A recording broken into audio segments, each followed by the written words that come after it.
Hello and welcome to the video. This is a first look, a build and an overview of this very new model from ZOHD. This is the new ZOHD Talon GT Rebel. Now for those of you that have been watching the channel for a long time, you'll know that I've had a couple of the previous Talon models from ZOHD. I've had the mini Talon, and in fact we ended up putting a Pixhawk in that, and that's one that can fly autonomously, has loads of room, quite a big model though, and so when the Nano Talon came out, I got one of those as well. And the Nano Talon was a lot more portable, still flew similar characteristics to its bigger brother in that it didn't really float for toffee, but it was a great model to zoom around and looked pretty fab with that V-tail wing.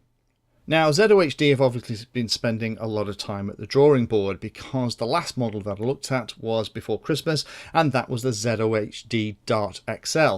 Now the Dart XL is probably one of my favourite aircraft at the moment for FPV and messing around in.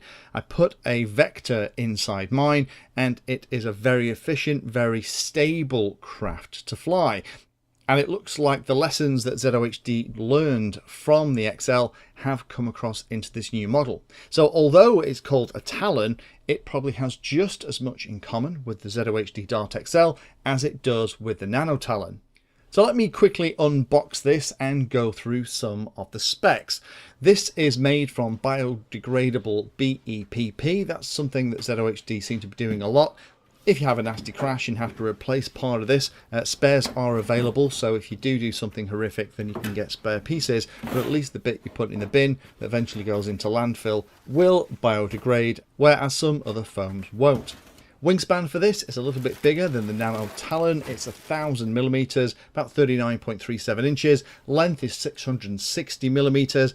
The motor is an awful lot bigger than the one that comes pre-installed on the Nano Talon. This has a nice beefy 2216 1300 kV motor with an 8x5 inch prop. That's the kind of stuff that was on the Dart XL rather than what's traditionally been on the models, which have been an awful lot less powerful.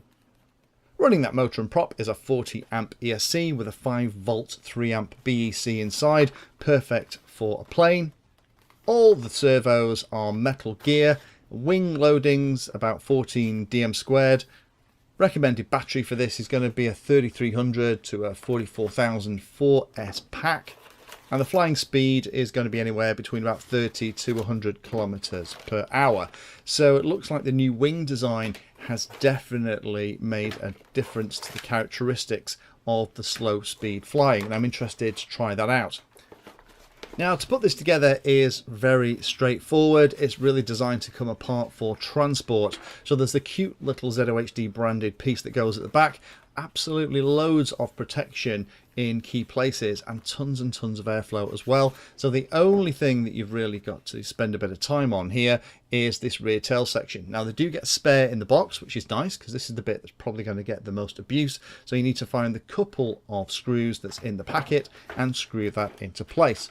The rest of the model you won't need any tools at all. So now that's done, flip it over. The little stand fits just in front of that piece. I do like the way they've got the ZOHD branding everywhere. So the tail is going to fit into position and it's going to slide into place, and all the electrical connections are made automatically, and then just push it home and slide the rotating catch into place, just like the vertical stabilizers on the Dart XL. Then to install the wings, what I recommend is take off the canopy of the middle section, which is where a flight controller would be installed, just to make sure that you're not accidentally pinching any of the nylon cables in here, and slide it into position. Once the carbon spar's there, then you can slide the wings over the top. And again, putting it into the middle will make all the electrical connections automatically, and it's just a little thumb screw inside that will just keep that in place and stop it popping off. All of the servos, servo horns, control rods and everything are pre-installed in this, so it's a very quick and easy build. Once both of the thumb screws are done, you can pop the center canopy into place, and then that is the model built. So we just need to pop a receiver in here and we can fly. So let me just give a very quick whistle-stop tour of some of the features now we've got this thing together. The front is a really big battery bay. You've got the space for the cameras at the front, very similar to the ZOHD Dart XL. And then in the middle section, if I just pull that off again to show you, there is space in here for a flight controller, and there's also flight controller mounting plastics that come in the bits that you get with the model. The GPS cover is also removable. It's just a very thin plastic molded piece that goes over where the GPS can sit at the back. So definitely lots of thought here for installing flight controllers, and that should hopefully be far enough away from all the other electronics so that it isn't interfered with too badly. If I just pop the canopies back on, there are additional cables that go out into the wing. So despite the fact there's only one servo in each wing, there's actually two servo connections. And that's because in each wing, they have cut in a little piece that you can remove here, one on both sides of each wing, for either the VTX or your radio receiver. So in summary, what do I think? Well, this is definitely a child of the Dart XL and the Nano Talon. It's an awful lot smaller than the Mini Talon, and it's just that little bit bigger than the Nano Talon, with a redesigned aerofoil that hopefully will help with lower speeds. It does look like it's taking most of the good ideas from both. So we have the central section, which is very reminiscent of the Dart XL, with loads of room for the cameras at the front, a big battery, and also a flight controller.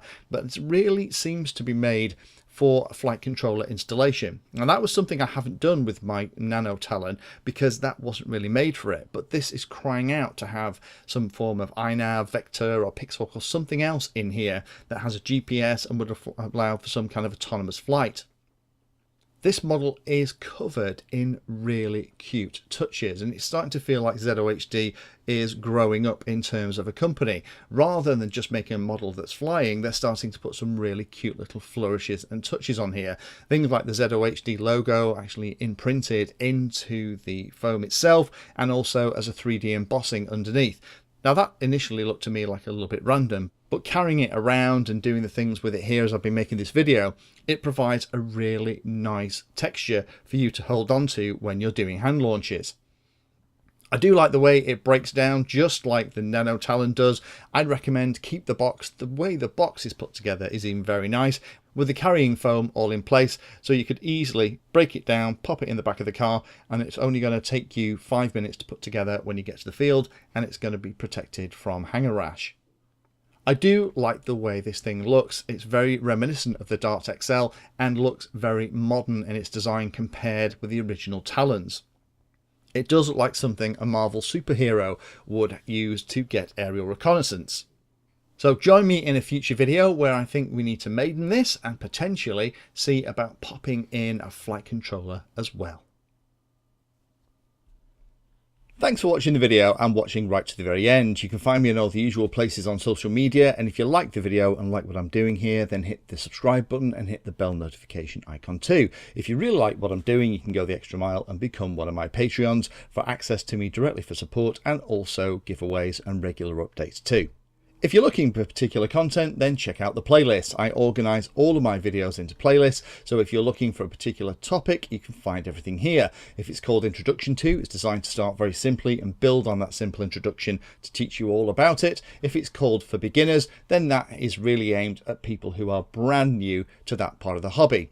You can also search on YouTube for anything that you're interested in using the search function at the top. So iNav Painless 360 will find all of my videos and even the playlist around iNav.